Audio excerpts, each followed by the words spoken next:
Hey everyone, and welcome to What Did I Miss? Where today I'll be breaking down the 6th episode of the 2nd season of Star Trek Strange New Worlds, titled Lost in Translation. First I will talk about the episode and give you my thoughts, and then I will list all the Easter eggs that I could find. But before I do that, I want to thank you for clicking on this video, and ask that you hit that like button right now, help support the work that I do. Also, don't forget to hit that subscribe button as well, so you do not miss out on any future videos. So let's talk about this episode of Strange New Worlds, titled Lost in Translation. If you follow my channel, you know that I've been a big fan of this season. I'm a big fan of this series. And this episode, once again, shows us why it's easy to be a fan of this series, because it's so easy for Star Trek Strange New Worlds to shift tones week to week. It seems like every episode almost acts like it's part of an anthology series because each episode is so different. I mean, we do follow the same crew, of course, the same ship, but besides going to a different location every week, we're also getting a new character developed. We're seeing more about each character's past, and we're learning a lot about characters we thought we already knew a lot about. And this episode is no different. It shows how deep the bench is on this cast. We don't have to follow Spock and Pike every week. We can follow Uhura, we can follow Ortegas, we can follow Nurse Chapel, and they all seem to understand the characters that they're playing.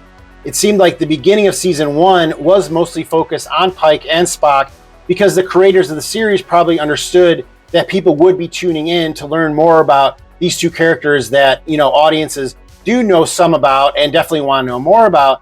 But it seems like since then, every week we get to showcase a different actor and character. And this episode is no different, and we get to learn more about Uhura and her past. Well, Misfits, I finally have a big time sponsor for one of my videos, and it is a game that I've been playing for a couple years now, and that is Raid Shadow Legends. If you do not know what Raid Shadow Legends is, it is a super detailed and tactical RPG game that has a killer battle system in more ways than one. It also contains a collection of over 700 unique champions, as well as incredible graphics that together create an intense PvE and PvP experience. And I have to say that after getting back into Raid after not playing it for a few months, the new real-time PvP content is now my favorite part of the game. Raid's been going for over 4 years now and has tons of gameplay options and ways to customize your experience. You can collect hundreds of powerful champions, each with their own unique skills and abilities. With 15 factions containing terrifying undead horrors, brutal orc warlords, regal elven warriors, mystical skinwalker shamans, and more, Raid's world is chock full of interesting characters and is still growing. Battle against players from all around the world in 3 exciting PvP modes, including the new real-time live arena that I just spoke about. One thing that I appreciate as a longtime player is that Raid's constantly evolving with new modes, features, and quality of life updates to make its world even better. You can play Raid anytime, anywhere, with a bustling worldwide community that now includes over 400 million players in 190 plus countries. There's also a bunch of brand new content in Raid Shadow Legends related to a new animated series, Call of the Arbiter, including a free legendary champion, the mighty orc warlord Artok. All you have to do to get him is log into Raid for 7 days between now and July 24th.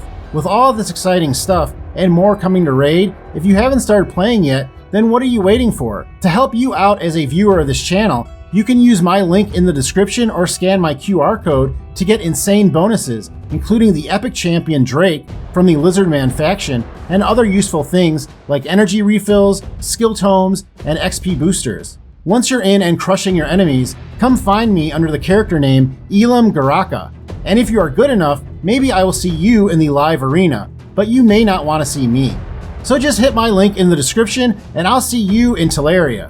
I think that Celia Rose Gooding is great as Nyota Uhura and is adding a lot of backstory to an important character that never really got her due story-wise. When Uhura was first introduced on Star Trek, the original series, just having her on the show was a big deal. So because of the culture and because of the time, she didn't get a lot of plot lines because just showing her on screen, was a big deal. Just having her kiss another member of the cast was like a huge political event, so getting her character some development, it was really lacking. And even in the movies, her character really didn't get any more development. And now with this new series, Star Trek Strange New Worlds, we are getting to learn more about this very important character. And I love that. I think that that is one of the best things that can come out of Star Trek Strange New Worlds is a better understanding of the character Uhura and fleshing that character out more and making her as important in the story as she is for the fans. And another actor that shined this week, I thought, was Paul Wesley in a supporting role as Kirk. And I really believe that Paul Wesley is starting to grow on the audience. I know that after his first appearance in the first season, a lot of Star Trek fans were not on board with Paul Wesley because he is very much a different version of Kirk than we have seen before, played by William Shatner and even Chris Pine. But I think that's smart. I think that's part of the mission of this series. We're seeing a different version of Uhura. We're definitely seeing a different version of Spock. We're definitely seeing a different version of Pike. Why not also see a different version of Kirk? I can still see William Shatner's James Kirk in there. It's just not ready to fully come out. This version of Kirk, the Paul Wesley version of James Kirk, is more willing to be a supporting character. You know, on the original series and forward, whenever we saw William Shatner, James Kirk, he was the BMOC. He was the one who was leading the story, who other characters were following, and he was no doubt going to be the hero of the story. And in this series, Star Trek Strange New Worlds, Paul Wesley as Kirk has always been the supporting character. He hasn't been the main guy in any of the times that he's shown up, and that's really smart. Again, that's a different version of James Kirk, and that's what I want to see. I don't want to see somebody ripping off William Shatner, you know. I don't want to see an impersonation. I want to see a different version of what I've seen before, and I think Paul Wesley is definitely delivering that, and I believe that this is now growing more on fans, and fans are starting to understand why this version of Kirk is so much different than William Shatner, because it has to be, because if it was just an impression, I mean, I'd rather see that in a comedy club. I don't really want to see that in a Star Trek show. This episode was also an example of how Strange New Worlds and Star Trek as a whole can do a really good horror-themed episode. Sci-fi can do really good horror. I mean, I've seen some really, even like the silly sci-fi horror movies like that, Friday the 13th that was in space. That's really scary. You know, Alien is one of the scariest movies out there, and that is, you know, no one can hear you scream in space. You can have some really, really scary stories in space, and Star Trek Strange New Worlds is very cognizant of that, and they've done it before in the first season, and they do it again in this episode. I think they're smart with it. You don't want to go too dark and make every episode have like some aspect of horror, but there were times in this episode I was like, man, this feels like a Nightmare on Elm Street episode when they're talking about, you know, not being able to fall asleep and, you know, seeing, you know, waking nightmares and stuff like that. I was like, what, is Freddy Krueger going to show up? Like, what's Robert Englund up to? I was really expecting, you know, some kind of reveal like that, but that just shows you how, you know, this episode brought me into what they were trying to do, and it was really good. I thought it was scary. I thought it was sci-fi scary. You could have these tonal shifts, and it doesn't just feel like it's a new series. It kind of feels like it's going with that ethos of every week we're doing something new, and we're not going to get stale and bored. I think that, you know, the Next Generation, when it was at its best, that's what it was doing. It was doing new things every week. And I think that Strange New Worlds has latched onto that, and they're doing it very well so far through the first 16 episodes of their existence. I also thought this was a really smart way to bring the character Hemmer back, and it makes his contribution to the first season even more meaningful. I know that a lot of fans like myself were sad, and even some were angry when Hemmer was killed off in the first season. But to me, and I mentioned this when I did a review of that episode, that was just a sign that it was the perfect time to kill the character off. Because when a character that is a new character that was only a few episodes in and wasn't even a main character had developed so much emotional resonance with the audience that they felt so strongly when he was killed off, it shows like how successful that character was. And bringing him back in this episode did a couple of things. It makes his contribution more meaningful by showing the effect his death has had on the crew, that not just Uhura, but number one has also been living with some scars since Hemmer left and was killed in the line of duty. And that also shows that it affected not just the fans, but the characters on the series. It wasn't just this thing that happened in a bottle, and oh, there's a new engineer now, so we don't really have to think about Hemmer. We also see from Pelia's point of view, you know, how replacing a dead officer is for that person, like having to walk in somebody else's shoes and gaining some respect. And in a way, that's what this series is all about. All these actors are walking in the shoes. Well, I should say most of these actors, because some of these characters are new, but all the actors who are playing characters that we have seen before and grown to love, they're all walking in the shoes of these other actors and trying to get the audience to accept them, just like Pelia is trying to get her crew members to accept her now that she has replaced Hemmer. So it was just really smart, the way they brought him back. And finally, in regard to Hemmer, I thought that bringing him back was a way to kind of reward the audience who did fall in love with this character. You know, they brought Bruce Horak, the actor who played him, back. They filmed some new scenes with him, of course. And, fans of the character did get a few new scenes with this character that they had grown to love. So I thought that was, it was all really smart, the way they introduced Hemmer into the story and were able to execute it this week. My only kind of knock, I guess, on this episode, the only drawback of featuring Kirk is that you are taking screen time away from one of the cast. And I kind of mentioned earlier how this cast is so strong that it's easy for them to switch week to week, showcasing a different actor and character. Well, when you have someone like Paul Wesley, who's kind of a guest star that shows up from time to time, he gobbles up screen time from another character, another, main cast member that we could be learning more about. And we've had episodes that featured La'an Noonien Singh and Nurse Chapel and Dr. Mbenga and Ortegas. And then when you bring on Kirk, it's kind of like, well, he's taking screen time away from Ortegas or Dr. Mbenga because they could have been featured in the story. I guess my only thing to say would be like maybe only use James Kirk for one episode a season instead of two, because we only get 10 episodes, right? So we don't get a lot of content. And if you're using James Kirk in 2 episodes, that's like 20% of the season already, and that's a big chunk.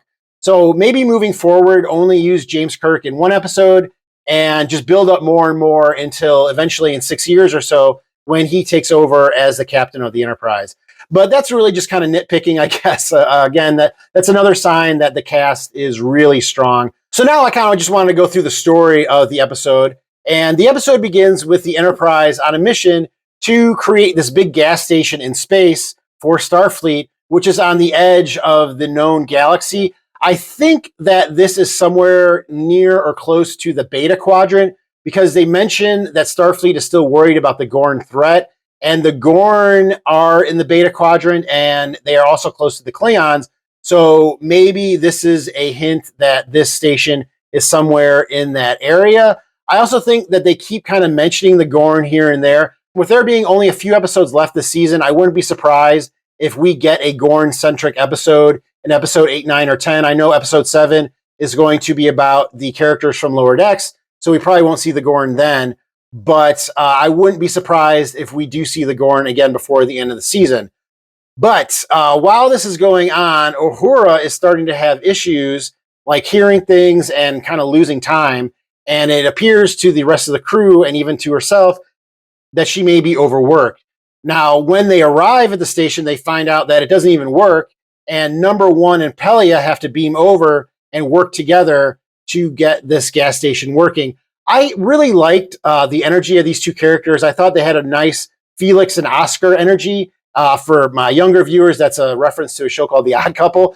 But I did think that. I thought that like number 1 was like the fastidious, officer, and Pelia was the space hippie. I really liked that. I thought that was a cool team up. And Strange New Worlds has been good with their team ups. They seem to be able to pair up characters that you wouldn't think would go together well, and they do. Just like in the first season where you paired up Hemmer, who had a communication problem because he couldn't see, and you pair him up with Uhura, who's the communications officer. Really smart. So I think that was really smart here too, to team up number 1, who, like I said, is this like straight-laced officer, with Pelia, who like doesn't give an F and will do anything to really get the job done. I like their energy together. So Uhura starts to work on something in engineering, and then she starts to see visions of Hemmer, one of which is him as a rotting corpse. And my note about that was that for some reason, zombies in space are like the scariest zombies of all. I don't know why there aren't more space zombie stories. I know Dead Space is the most famous it's a video game, but I'm pretty sure it's like the most famous space zombie kind of story. I guess Event Horizon might have had some space zombies in that too. That's a really scary movie. Again, I just love sci-fi horror. There's a lot of cool stuff you can do with it. Space zombies, another cool thing you could do with sci-fi horror. And I thought they did a really good job making a very, very scary space zombie with their depiction of Hemmer in this episode. After this, Dr. Mbenga says that Uhura has been poisoned by the radiation in the area and is also exhausted, and that is why she is seeing things, and he relieves her of duty. We see this all the time with officers being overworked and the chief medical officer having to relieve them. I think we've pretty much seen that in every iteration of Star Trek, that the chief medical officer has been forced to relieve an officer of duty because they're working too hard. Even though this happens, Uhura is still on the case, and the hallucinations that she is experiencing worsen and worsen and happen more frequently. While this is going on, James Kirk arrives on the Enterprise from the Farragut and reunites with his brother Sam. We learn that James and Sam have a weird relationship because of their father, who both brothers believe favors the other. We don't know a ton about George Kirk. Obviously, the big change from the J.J. Abrams universe was that George Kirk was killed right after James Kirk was born. But in the canon universe, George Kirk lived to see all this. I mean, he lived to be an old man. But apparently, James and Sam don't get along. I think this was also alluded to in the original series episode, Operation Annihilate, when, spoiler alert, they find Sam dead. But after James and Sam don't have a very good conversation, James Kirk starts to talk to Uhura, who Uhura accuses of hitting on her, and leaves the bar and has a really strong hallucination, which then causes her to punch James Kirk, which I thought was really funny because Uhura was accusing Kirk of hitting on her, and then she literally hits him in the face. So that's kind of ironic. Instead of turning Uhura in, James Kirk decides to help Uhura figure out what is going on. On the gas station, Pelia and Number One find out that there's a saboteur and learn that it is actually a member of Starfleet who seems to have lost their mind in a way that is very similar to what Uhura is experiencing. This officer is also seeing visions and is then transported to the sickbay on the Enterprise. Dr. Mbenga tries to help him, but the officer lashes out again, cuts Dr. Mbenga, and escapes and kills another officer on the way.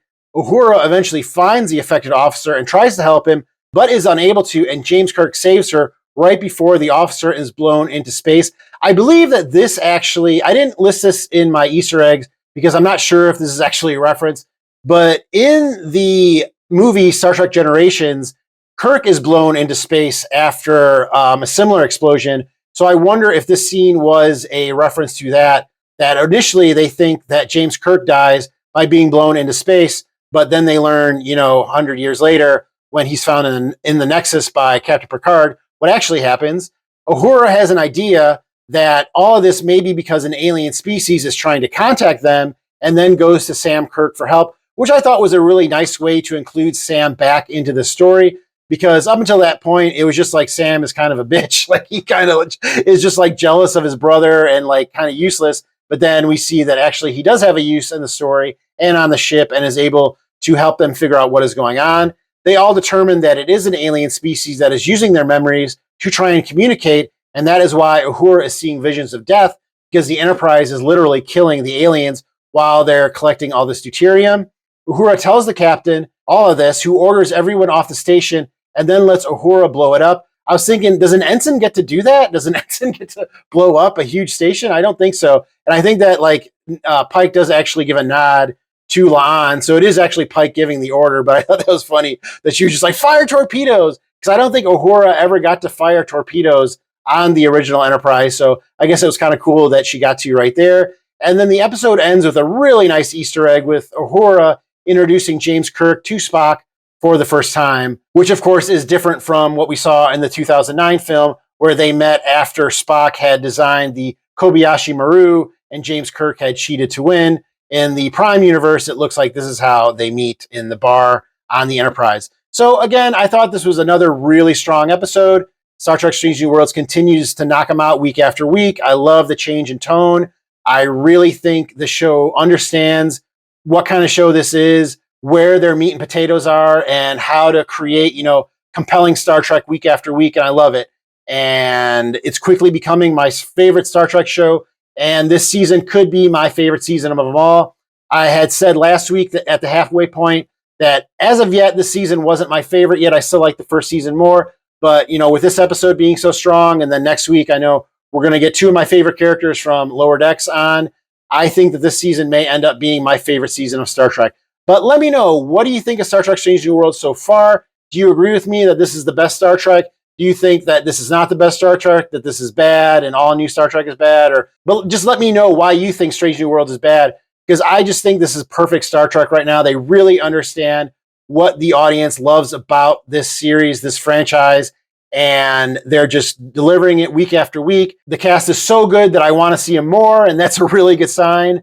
So, in my opinion, it's just a 10 out of 10 series. But let me know, am I crazy? Am I just a crazy Star Trek fanboy and don't understand television? Just let me know in the comments, what do you think of Star Trek Strange New World so far? All right, so now let's go over all the Easter eggs that I could find. This episode didn't have a ton of Easter eggs, but it did have some interesting ones that I found. And of course, if I miss any, be sure to let me know in the comments below. But the first thing that I kind of noticed was when the episode begins, the nebula is like really red, and then we have Uhura giving us the voiceover. I thought that this was really a nod to the fact that the episode would focus on Uhura, who of course is a red shirt, probably the most famous red shirt or one of the most famous red shirts ever. And that's why, we start the episode with this big red nebula. The plot line of having aliens be used for energy and them fighting back is similar to an episode of Star Trek Voyager named Equinox, in which we learned that another Federation ship besides the Voyager, named the Equinox, had been stranded in the Delta Quadrant and was killing extra-dimensional aliens in order to power their ship. These aliens also let out a metallic strike before they attacked that sounded similar to the one that Uhura heard before her visions came on in this episode. Pike's promotion to fleet captain may have had something to do with James Kirk showing up in this episode, since in the original series episode titled The Menagerie, Kirk mentions that the only time he met Pike was after he had been promoted to fleet captain. However, Kirk also states in that same episode of TOS that this meeting took place when he took over the Enterprise, so that has now been changed apparently, since Pike is still captain of the Enterprise at the end of this episode of Strange New Worlds. Hemmer returns in this episode and is once again played by Bruce Horak, who confirmed earlier this year that he would appear in this season in some way. In case you are unaware, Mr. Horak is legally blind, as his character Hemmer is. The Enterprise Bussard collectors are referenced, and they have been mentioned and used before. Most people probably remember the Enterprise E using a similar technique in the film Insurrection, which LaFord called the Riker maneuver. Beside collecting gas, they are also the spinning things in Starship nacelles that you see on many ships from this era. At one point, Dr. Mbenga concludes that Uhura is suffering from exhaustion and deuterium poisoning, which also could be causing her hallucinations. A similar substance known as trellium had a hallucinogenic effect on Vulcans, and because of this, T'Pol at one point had to be inoculated by Dr. Phlox from trellium poisoning in the Star Trek Enterprise episode titled Damage.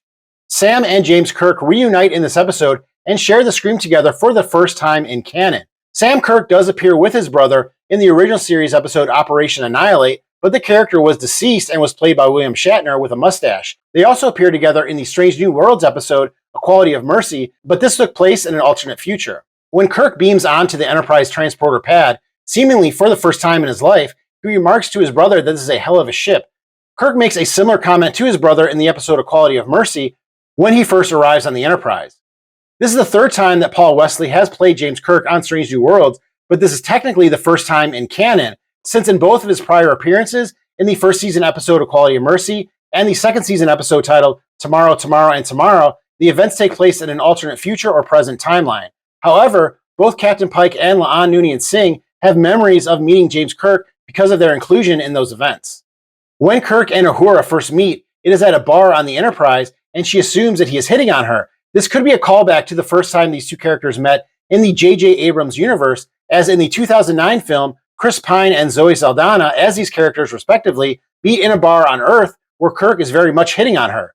Kirk then gets in a fight with some Starfleet cadets at that bar and hits one in the head with a bottle of Saurian brandy, and in this scene in this episode of Strange New Worlds, Uhura orders a Saurian brandy before she speaks to Kirk. While at the bar on the Enterprise, James and his brother Sam enjoy a glass of Scotch whiskey. Besides this being the favorite drink of the future engineer of the Enterprise, James Montgomery Scott, this drink was also instrumental in humans' first contact with an alien species, as Zephyrin Cochrane served a Vulcan a glass of whiskey in Bozeman, Montana after they first meet, an event shown in the film Star Trek First Contact. The episode ends with James Kirk meeting Spock for the first time. Interestingly enough, though, in both of Paul Wesley's prior appearances as Kirk on this series, he has met Spock, albeit in alternate timelines, possibly showing the audience how important the relationship between these two characters is in any timeline. Well, that is everything I saw in the episode, but let me know in the comments if I missed anything. Thank you very much for watching this video. Please hit that like button if you have enjoyed it, and I'll see you next time on What Did I Miss? Hey, don't forget to use my code and start playing Raid Shadow Legends today. It is a very fun game that I myself play, and by clicking on the link, you also help support my channel. So I hope to see you in Teleria today.